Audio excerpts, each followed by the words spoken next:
You ever have the sort of week where you feel like you just couldn't do anything but make mistakes and it was just error after error after error that didn't need to happen? Yeah, that was my whole last week. Thanks to Heinrich Hyper, I realized I could start just centrifuging all of this delicious lava straight into sulfur. I just needed to work up a little create gizmo using the hose pulley and preferably not fall into the lava, to pull the lava out of here, pump it into an entangled tank, and power it via an electric motor from Create Crafts and Additions to power the gear to make the pump work. Then we just use the LV steam turbine as normal with an entangled tank. Couldn't be simpler, and I still couldn't think this through myself. But that's what you get on another episode of Statech Industry. So yeah, basic centrifuge right here with lava, constantly making sulfur and a whole bunch of nuggets since we're not completely full on this. I'll eventually have to avoid these, but you know, that's not the worst thing in the world for basic materials. In addition to that, I also upgraded all of our blast furnaces to Canthal because I figured, you know, we might as well just get them going at max speed and be able to swap them out if we need to. I also added one more to this array back here to constantly process the soldering alloy because I was just constantly running out of it. It was vastly overdue to upgrade it from a normal blast furnace into at least an electric one, but that exposed another problem, by which I actually mean two problems with these furnaces right here behind me. Because in this one, we're processing galena dust now into lead ingots, but we were previously doing lead dust, which is one of the things required to make soldering alloy.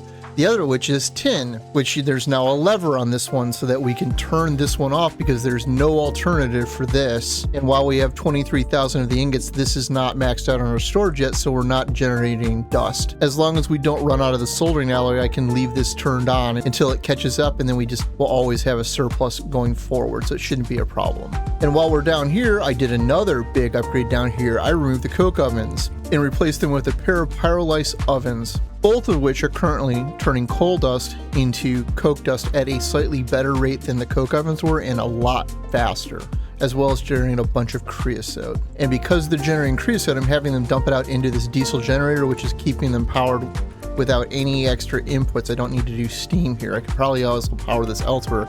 It's probably generating more than enough creosote, but this is good enough for now. I'm not using it elsewhere. But this meant I was generating enough coke now that I now have this one using coke dust to power it for steam power. I have the other one set to lignite coal dust still. We're basically able to shred water at the maximum, but if I use lignite in both of them, this burns down very, very quickly. Whereas I'm able to stay maxed out on coke dust pretty much permanently now and not run out of either that or coal.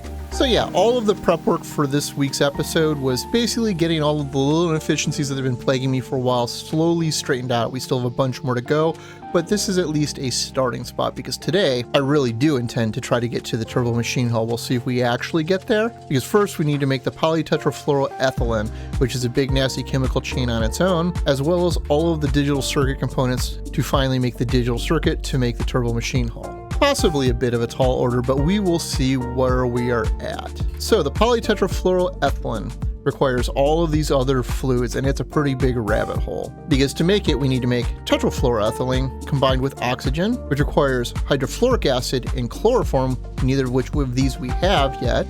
The hydrofluoric acid requires fluorine combined with hydrogen, and the fluorine is just ground up from fluorite dust. That part's easy, we just need to make one more EBF. The chloroform, however, might be a problem because we need chlorine, and not a small amount of it, as well as methane. The methane we can get from distilling any of the cracked fuels, so we can just use the existing steam cracked light fuel, because we pretty much are generating a surplus of this right now, as well as having tons of oil in general, so we should be able to pull it out of this and have enough. Back here in this big mess back here, we are generating chlorine, and I added a tank for it right here, but as you can see, we only have about 50-ish buckets stored right now, and it's been going for a bit, so I don't think this is good enough. The bulk of it is being made by this electrolyzer right here from salt and water, creating the sodium dust as well as a small amount of chlorine. And it's as much upgrade as we can handle to handle 64 EU for overclocking, so this is going about as fast as it can go. And the options to make chlorine aren't all that great. We are getting a small amount off of the chromium hydrochloric solution from before, but that's mostly getting recycled back in. And we can get it from brine. We can get 2,000 from 8,000 brine, and the brine is made from salt water in a distillery, which is just water and salt dust combined. But I don't know if that's actually at a better rate than the electrolyzer to begin with, just doing it normally that way, which also gets us the sodium that we need for batteries.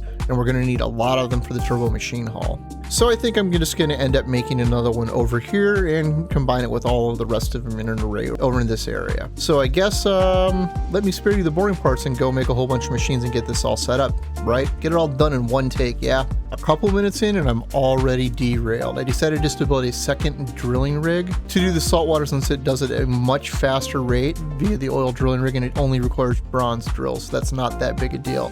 That said, it does output 16,000 buckets, which requires you use an advanced output hatch. You can't use a steel or below for this. Anyhow, back to my regular machine building, and not fixing the fact that I'm missing the platform at the bottom of this, so it looks weird now. All right, this took way longer than I want to admit to, because I kept finding bottlenecks all over the place. This guy right here, the analog circuit, he was the problem child this time, because I still had my copper ingots, plates, and wires being made in my old system, which were sharing with a couple of other resources. They weren't getting made fast enough. I have decoupled all of these now into their own machines, so they're all handling it in their own stacks properly, so the circuits now get made in a reasonable amount of time. That's probably going to be the theme for the next couple episodes, is finding the various bottlenecks and gutting them all. But hey, we now have an entangled tank with some polytetrafluoroethylene in it. Not a whole lot. Obviously, I do intend to tank it up at some point, but I kind of want to move my tanks. I've got them set up back here, which is kind of clunking, the big huge pipe mess over there. The reality is, I think I actually want to move them around the corner, put them along the back wall here and make them a bit bigger. And I'm either going to use the entangled tank setup as per I was talking about before, with an input and an output into one tank each to facilitate sending them all across the base more easily, or else I'm going to hook it up with AE2 cables. The problem with the entangled tank method is that I am running desperately low on blaze rods, and sitting near my farm is not safe. They do occasionally spawn outside it. I don't know why, and it takes a while to get anything out of that farm to begin with. That said, while I realized a while back I could make the mob crusher to get the blaze rods more easily, I figured out that I can't actually make this because I need the basic cards to make the models for them, and this requires we have been started in AE2. I could be at this point right now, but that's just not how I've been rolling, so we'll get to that in the near future, because I'm going to need to get started in AE2 soon, but not quite yet. In addition to the polytetrafluoroethylene, I do also need to tank up some of the outputs of this electrolyzer right here, because it's outputting lithium and sodium hydroxide as well, which we're currently just voiding into this trash can right here right now, which we need to not do. We're going to need both of those in the not too far off future, so I probably should start saving them sooner than later. But for now, we're going to ignore all of that. But this puts us mostly at the step where we just need to make a whole bunch of assemblers for the most part, because all we have to do now is make all of the digital circuit components, which I don't think there's any gotchas on this. I could be wrong. I was already caught off guard last week, but I looked through these before. Give me a little bit of credit this time, huh? And really, the only thing new here that we haven't done isn't even on any of these steps for the most part. This is all stuff we have, because it's mostly just recipes that take polyethylene or polytetrafluoroethylene. The whole reason we set up those two liquid chains to begin with, to make the digital circuit, which the gotcha, if there is one, comes right after this. And it's in the making of the turbo machine hull itself, which, well, the big new thing here is the sodium battery, which is just normal battery stuff made with sodium dust. So I think we just have to set up a whole bunch of assemblers, so let me go do that. And immediately caught off guard by something I didn't expect, but we did account for. The sodium battery requires lithium. So here I am waiting for the last couple blazers I need to make some more entangled tanks so that I can bottle that up properly. And with that, we now have all of the machines made to make the turbo machine hull, and filled up all the remaining space I had in this long hallway where I had all my assemblers, because this is my Froglight farm right here. But hey, now we have it done. And the good news is, now that we have this finished, we can slowly start removing all of these older machines for the prior two tiers out into the walls and feed them in with the normal Modern Industrialization pipes to get larger amounts of them, now that the materials and the crafts for them are all trivial. But this means we have also finished this chapter. Well, not finished it, but we've punched through now into the digital age, where we already apparently have the HV cable chapter done. Oh, because it's the aluminum canthal ones. So we're already going to get a reward. You know what? I want to know what this reward is. And while I'm at it, this one. Mixed blast-proof ingot and some calculation processors. So not a great start into the HV era for free materials, but I'll take it. But more importantly, that removes the block we had to finishing out all of applied energistics over here, and we can finally move it up to the molecular assembler and the pattern provider, so we can do proper automation. Now, I should note that this chapter here is actually divided into 3 main wings, and we'll get into this as we get started onto it. But there is the Route A, which is the Ad Astra one with all of the other planets in outer space. There is the Applied Energistics wing down here.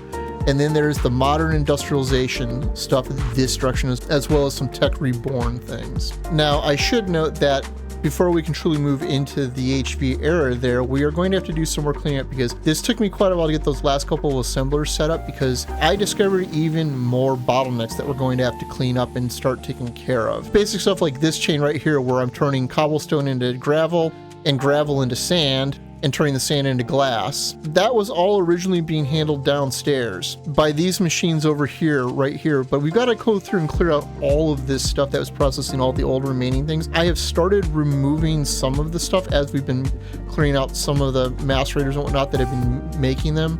Like, there's some here that are probably dead, yeah, that I just can chop out and reclaim materials from, and probably should do, because these things are annoying to make and I never did automate them. Uh-oh, that was the wrong one. There we go, all fixed. Although honestly, I probably shouldn't have. I probably should just rip it down and replace it all. Honestly though, what we need to do first is go collect all the rest of our rewards from that we've just done today, which gets us free digital circuits. Oh, and a whole bunch of large motors. That's actually not bad at all for free. But other than that, it was mostly just a load of free junk. Anyhow, I have a lot of base cleanup to go do, so I think it's time to cut it here, and maybe I don't know what we're going to get started on next time. We've got a lot of things on our list now. If you found this episode interesting and entertaining, please leave a like or subscribe if you're new. As always, I'm Ard. Thank you for watching, and have a nice day.